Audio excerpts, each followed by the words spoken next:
hope that UGC NET and CUET and UG results come fast, because that has totally jeopardized our academic calendar again.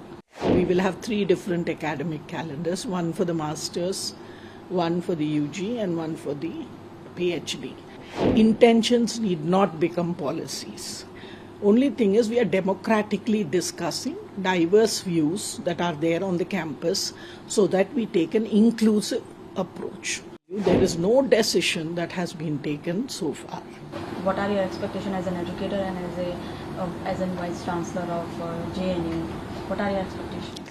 I think I have great expectations from this government, because both the Prime Minister and the Finance Minister have the stress on entrepreneurship, innovation, invention and inclusivity, which has been a priority. And if we want these to happen, because education will become the most important factor in us becoming a knowledge power.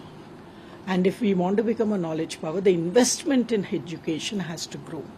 Take either China, Korea or even Taiwan, which are superpowers, economic superpowers, or Japan. Their GDP percentage of investment in education is double digit. I think we have to move towards that if we really want to compete with these super, because education becomes if you give the best education to all, then it makes a huge difference on the impact and the type of quality of graduates that we are able to bring in, who can compete not only nationally but internationally.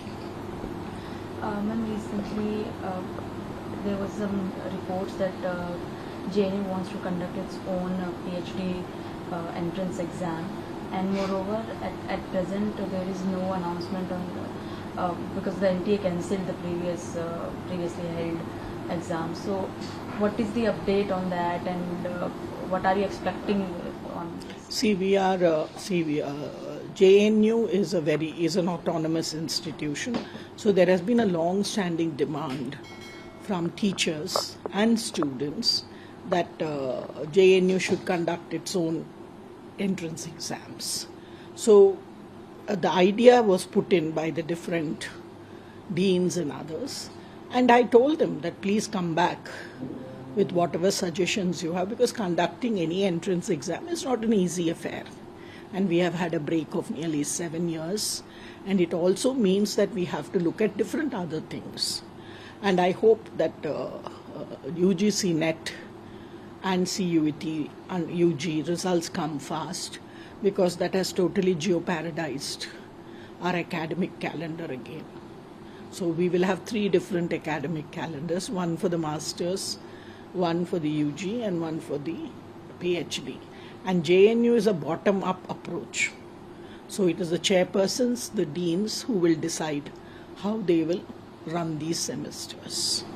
Ma'am, as JNU is planning to conduct or is trying to conduct separate PhD exams, is a similar thing being planned for CUT, UG? Or No. See, we are not planning anything. See, just because suggestions come and certain groups give certain statements in the press, everybody is free in this country to express their views. So there is nothing concrete that has come in. Intentions need not become policies. Only thing is, we are democratically discussing diverse views that are there on the campus so that we take an inclusive approach. So let me tell you, there is no decision that has been taken so far.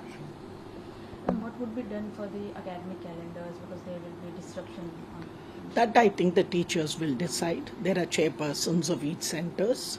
They will decide how they will manage. And then the administration will put it to the academic council and pass it through the executive council. And recently JNU announced 3 new centers, and what was the vision behind them, and whether new courses will be announced? Can you give us more details about it? See, basically we wanted to bring in tradition with modernity and bring in the Indian knowledge systems, because it's very important if we have to build narratives, and that too alternative narratives. See, basically these are going to be 3 special centers, And we decided that the Indian knowledge systems include different classical narratives that have to be brought in. So this is an attempt to bring in tradition with modernity, like countries like China and India, which are called civilization states. When you are called a civilization state, you need to bring in the values of that civilization. That's why we thought Hindu, Buddhist, and Jaina. Audio Jungle.